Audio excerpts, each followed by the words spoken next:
Yo, what's good, everybody, and welcome back to another reaction over here at Behind That Suit. My name is Holden Stephan Roy, and today I will be guiding you through the new Hopsin song, I Don't Want It. So I'm going to do my little intro bit to let you know, typically reactions is not my format. Over at Behind That Suit Reviews, the other channel, we do these long podcast-styled album reviews with lots of time to think and prepare before we go on camera and speak.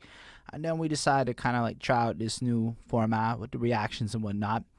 So keep in mind, as you watch this video, that this is the first time I've heard the song, and I'm not great at this. So this is a learning process. So if you catch some shit, I would love to hear it in the comments below. Anything I missed, anything that you feel like that should have been said in this little reaction, anything along those lines that you want to put out there. If you made that effort, I will come back in here and I will answer you. I got butchered the last one I did, so if you want to go see me talk about Mac Lethal Sucks Part 2, and yeah, more dislikes than likes on that one. So if you want to hit that dislike button, you want to go in on me, I'm totally open for it. Let's go. So on that note, unlike Hopsin, I do want that smoke, but let's get into this track. Hopsin dropped it like a day or so ago, and this will be, in fact, my first time hearing it. I do not know if there's a music video. Let go. This will probably be the last song that I come out with for a while. I'm sorry to all my fans. I always think of Robin Williams, someone we loved and who we saw appealing. He made us all laugh as adults and children. Shit, all the millions that he had. I wonder what were his thoughts and feelings 5 minutes before the belt that cut his breath off and killed him. Okay, this is not necessarily what I was expecting in like the best possible way. So I have a very strange relationship with Hopsin. Back in like 2012, I'm like his biggest fan type deal. I'm like, he's a new Eminem, life is great, super lyrical and stuff. But then over the last while, I've grown into a new person. Hopsin's music has gone through several transitions, etc. No Shame, as an example, is an album where I thought the talent was absolutely there, but the subject matter that he chose to describe wasn't necessarily my favorite thematically, I will say. His attitude wasn't my favorite, and that's just me. You can totally feel what he did there, and that's totally fine too. So I had zero expectations. In fact, I wasn't even sure if I was going to check on the song, because I feel like with Hopsin, for me, it's always a hit or miss. I never know what I'm going to expect from this guy, but then I heard this just now with y'all for the first time, and I'm interested right away. He's going to let us know that perhaps this is going to be the last song for a while, but instead of making it kind of like a publicity stunt or something, he goes in to describe this with Robin Williams situation where he's almost instantly putting us into his mind state, where he's letting us know that maybe things aren't 100% okay in his world, but doing it in a creative way that I think we can all connect to. And then kind of, you know, thinking about the fact that he had such a positive impact on people before his unfortunate ending, which is just, I suppose, not what I was expecting from Hopsin, but it's a super sincere intro where, I don't know, like he sets it up like letting you know maybe things aren't all okay with him, but doing it in a crafty, dope way. I'm in. Let's go. Probably something like my thoughts now. What goes up is gotta fall down. I guess I pour it all out, cause right now the Reaper's in the room visiting. So if I do leave, at least you know why I did it then. It started way back then when I was a kid at first. Niggas bullied me when they saw that I was an introvert. I was never cool, had no friends, no chicks would flirt. Every school year it's like all my issues were getting worse. Damn, that's like I say about that. Like, this is honest, but without that like arrogant edginess that maybe comes from like a younger version of him. This is like he just dropped out of pretenses and decided to go in and describe like, my mental state perhaps isn't in the greatest situation right now, but like people kind of took advantage of that, and my life's been a little bit challenging. Like, I was definitely not an introvert, but I definitely went through the rest of that where like it wasn't very cool, as you could probably tell. Look at me, not many friends, all that kind of stuff. A lot of that may have changed in this day, but it's not really. Seems like every year it gets a little more complicated, regardless if I'm in school or not. So hearing this and hearing him take such an honest approach to such serious subject matter is exactly what I think people should be doing with this. Instead of making it like a giant gimmick or making it whatever, he's just spitting his experiences at us, man. I wasn't expecting this. I am pleasantly surprised. Plus, the beat's nice. The way he's writing it's smooth. The rapping's A game, and the subject matter has me relating. Damn. My whole life they was calling me corny, stupid. I never had a dad who was there to mentor me through it. Skateboarding was my escape. It wasn't just for amusement. My issues kept reoccurring, so I would resort to music. I'd vent about the burdens that were sitting in my heart. I'd vent about the way I felt from swimming with the sharks. My mom was always working, so our bond was stripped and ripped apart. Ain't no fucking family memories, ain't no pictures at the park. Then I thought, the world is about to see hell come, and I'ma live the good life everyone else wants. And in that moment my tears dried and I felt numb. Then years later I blew up, the mission was well done. I don't want it no. Before we get into the hook, again, all of that's like super relatable stuff. Just the idea of like family being kind of broken up, maybe having a slightly more complicated life than you would like to have experienced, and then, you know, having your escape, but ultimately deciding music or something was going to be like a core in your life. For me, it wasn't skateboarding, but everyone had their thing, you know, that you would use to just kind of get out of the world. And then the idea that when you, like, you know, your parents aren't around because they're working a lot, again, I can kind of sort of relate to that. Maybe not to the fullest extent, but when I was a teenager, yeah, my family kind of fell apart a little bit. And then all of it's just like down to that, the world about to see hell come, and I'm going to live the good life everyone else wants. And I'm like, damn, that is literally what I tell myself. Maybe not literally, but just about what I tell myself so often as I pursue these quests in my life. And what I do, it's like, shit's gonna hit the fan, but at least I'll be ready. And I feel like that's what he's trying to put out there. And then he pulled it off and he accomplished it. And I guess we'll see what comes on with the rest of the song, the second verse. But freaking great start. No more. I don't want it no more. No more. I don't want it no more. I don't want it no more. No more. I don't want it no more. I don't want it no more. No more. I don't want it no more. I don't want it no more. Finally, There's something about those guitar chords that he used in that hook that make me feel a little bit like I've heard exactly that sound of guitar in something else before. Or maybe it's just like the common move for trying to get the kind of sympathy he was going for on this hook. And again, it's just the art of the song. He was trying to invoke this emotion. He used almost like standard chords to accomplish that goal. It's really well produced. It's a simple hook. He's just repeating himself over it and flowing, and I believe it's one of those hooks where you're supposed to just kind of like connect to it and feel the emotion of the layering and everything built into it. And my first reaction's like, I could do without the hook. I'm not my biggest fan of it, but the more I think about it now as I'm discussing it here, I think for the kind of song this is, it's probably a good idea to have that kind of airy hook that lets you take like a second to digest what you just heard and feel the emotions a little bit before you get into the next verse, which sounds like we should do just that.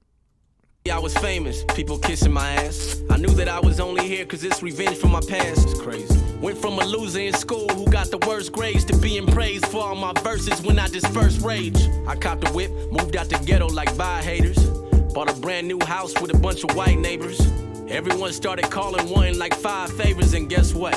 All of it dealt with spending my paper. And I was nice, I'd give him cash, I'd show sympathy. I gave him some, him and her, I'm just lending cheese. Now I'm just looked at like an ATM machine. If I don't give my friends my money, shit, I'm the enemy. Yo, this whole second verse, I feel like he's absolutely keeping the flow of the song going, but if we go back to that original idea or the core of this song being basically, this is going to be my last one for a while and here's why. So in verse 1, he gives us the story of how difficult it was growing up and how he ended up using that as fuel to like accomplish the goals. Then he accomplishes the goals, and unfortunately it turns into the stereotype of what happens to almost everybody. Like, I reviewed a lot of classic rap albums over on the other channel, and a consistent theme is that one person makes it, and at least like everyone else just shows up and is asking for money, handouts, just different things, to the point where it's almost like if you're not willing to accommodate everybody, then you're left with this reputation that's negative, to a point where friends will turn into enemies, all because a little bit of money shows up. And as a person who grinds and whatnot and appreciates the value of a dollar, I can only, like, it's honestly like my biggest fear in life is ever making it and having people like treat me like this. And you know what, man, he just gets out of it. The juxtaposition of his terrible circumstances, moved into a better life, but it almost sounds like he moved in so quickly that he wasn't even prepared for it. And the next thing you know, it's just like everybody will treat you different. Probably the best thing you can do if you want to make a million or whatever is have it take a decade. I know it probably sounds like whatever in the hood, but, and I say that coming from a point of poverty in my past, never like super duper poverty, but like if I had gotten like serious money when I was young, like young, that would have happened to me, and I would have just ended up being a jaded person. But now that I'm a little bit older, I learned how to say no to things. It's like I feel like I'm responsible enough to deal with the types of complications that come with your relationships with people once the money comes in. But just hearing him tell it, I mean, again, you just know it happened like this, and I really enjoy the sincere side of Hopsin. Had about 1 million new best friends that I just met. Some were plotting to build me a deathbed, all because they kept on putting whack songs out that no one's impressed with. So out of jealousy, they diss me. You fucking guessed it. At least I had my squad, Jaren, Dizzy, Hopper, Swizz. I knew we stick together, stuck in this chaotic biz. We had it all figured out, it had a lot to give. It was funk volume for life. Who want a problem, bitch? Then all of a sudden, out of nowhere, we parted ways. 2016, those were some of my darkest days. Ask us all, whose fault was it? Ain't hard to say, but it was due to money and all of our bonds that start to fade. I mean, I looked a lot into why they split up, and I don't know. A lot of people are saying it was Hopsin's fault for not being available for, like, and when I say a lot of people, I mean like guys like, what's his name, Dizzy Wright, and them commenting on it, like Hop just not wanting to really be as involved with people and stuff. I'm not trying to pass blame. I'm just saying, so this part of the verse made a whole lot of sense to me again, because I remember this playing out. Like, I actually remember Hopsin's ascent to like the top and just the attitudes, because the truth is Hopsin shit felt fresh for like that era when everyone was still into maybe that more auto-tuney style of mainstream rap, like the old style, before people understood how to use it as an instrument.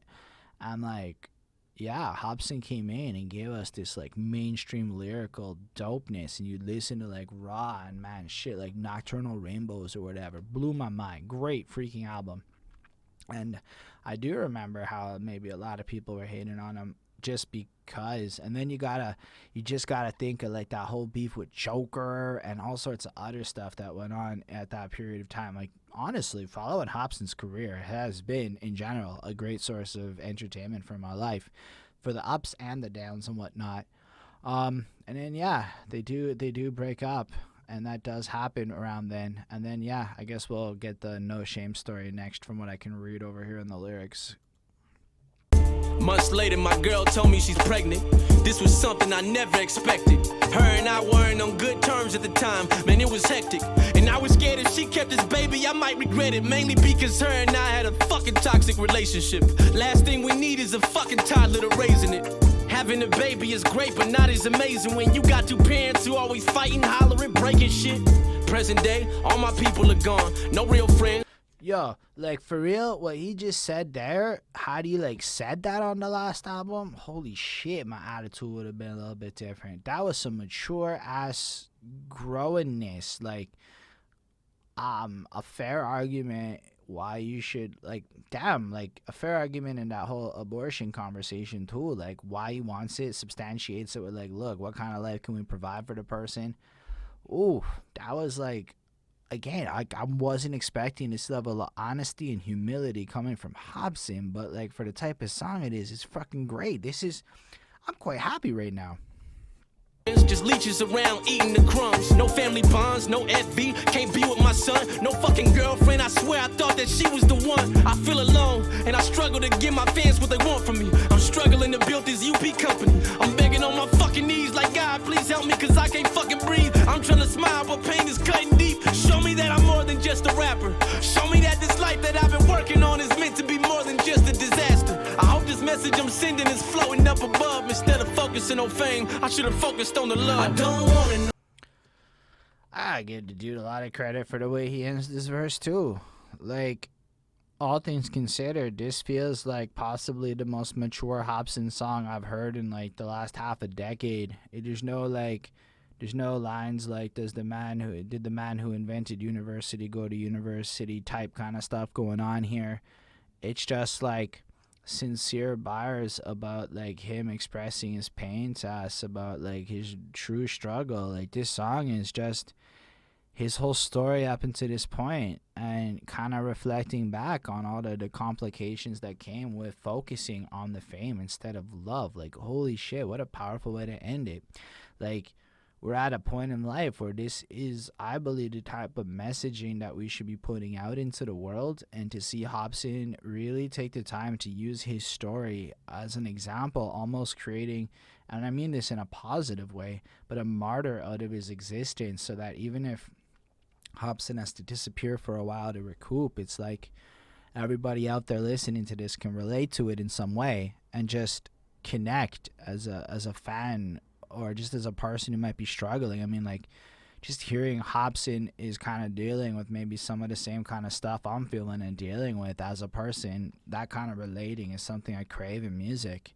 And I crave it now with a sincerity that like I didn't when I was young, so that just saying it to say it or shocking, all that stuff doesn't do it for me no more. But this type of like real connection is beautiful to me, and I really, really appreciate this whole fucking second verse too.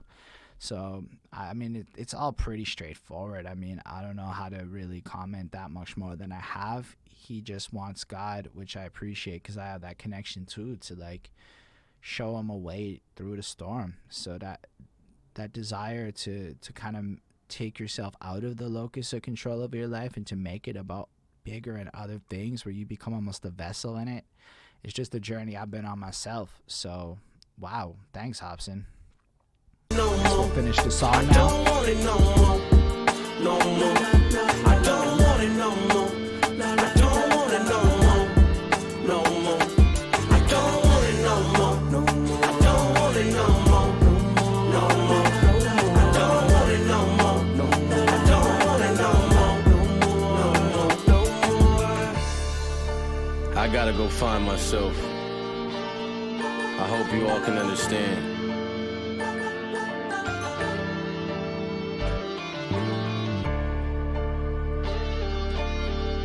So that brings us basically to the end of this track. I mean, I like the way the hook kicked in. I can say that the first time I heard the hook, it wasn't my favorite, but again, we thought about it together and I had my little epiphany. And so the second time I got to the hook, I guess I was just processing everything I just heard, so it flowed really nice. And then when you get to that outro, where it's almost like he's using this track as a means of not just disappearing like he's done in the past, but to take the time to explain to us his feelings in a coherent way he knows people will listen to, and then says, I gotta go figure out what I gotta do, you know? I have to go find myself, which I guess sounds corny, but it really just expresses, like, especially when you're in your early 30s where you realize, like, the last 10 years of your life has been kind of bullshit and, like, a lot of people lied to you, and you look around and you see the state of entertainment. Like, I watch reaction videos from other people for like homework, and all the smiles they put on are so fake.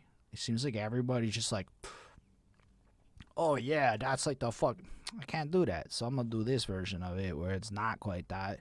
But like, man, this airy vapidness for the views world we live in. I mean, fuck it, I'm doing reactions for the views. I'd much rather go do another long ass podcast, but y'all never click on it if you don't know who the fuck I am first. So this whole channel is advertising. Honestly, I'm just being real with y'all because that's the type of person I am, and I feel like Hopsin put me in a keep it real kind of mood.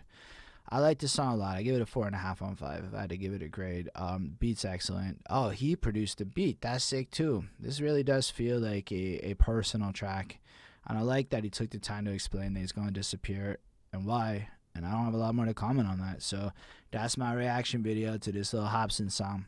Thank y'all for watching this. It really totally means the world to me that anybody came through, even if you've been smashing that dislike and writing scathing comments at me about how awful I am, which is cool because, yo, because of those scathing comments on the last video, I tried it out a little bit differently this time. And I suppose when like the comments are nicer, then I'm on the right track towards the future of where I gotta go. So feel free to leave me a comment. Let me know what you think about this as we go on this journey together. Feel free to like the video if you did. Feel free to dislike the video if you didn't. Feel free to leave a comment. Well, I'll answer you if you comment though. So if you're gonna leave some snarky thing and you don't think I'm gonna come respond, I will. And I can't promise I'll be political or customer servicey, but like just be, it's the fair game. You comment, I get to comment back. And yeah. Special thanks to the patrons: Ismail Gadamsi, Chris Prada, Jonathan Barnes, DJ Black, Hurricane, Lindo Williams. They all support what we do. They watch us over on the other channel mostly, but they helped us get a new camera. They get to tell us what albums to review. I hope to see them come comment on some more of these videos, but yeah, and I hope to do more of these and to get better with it, get better at it with you. Like, I don't want to front like I'm great at this. I'll tell you in a year I'll be a lot better than I am today, and that's just the circle of creation, content creator life. Anyway, comfortable in front of my still, so I'll come back next time, and hope y'all dug this, and I think I've been trying this out unintentionally for a quick minute because I talk a lot. Well, peace.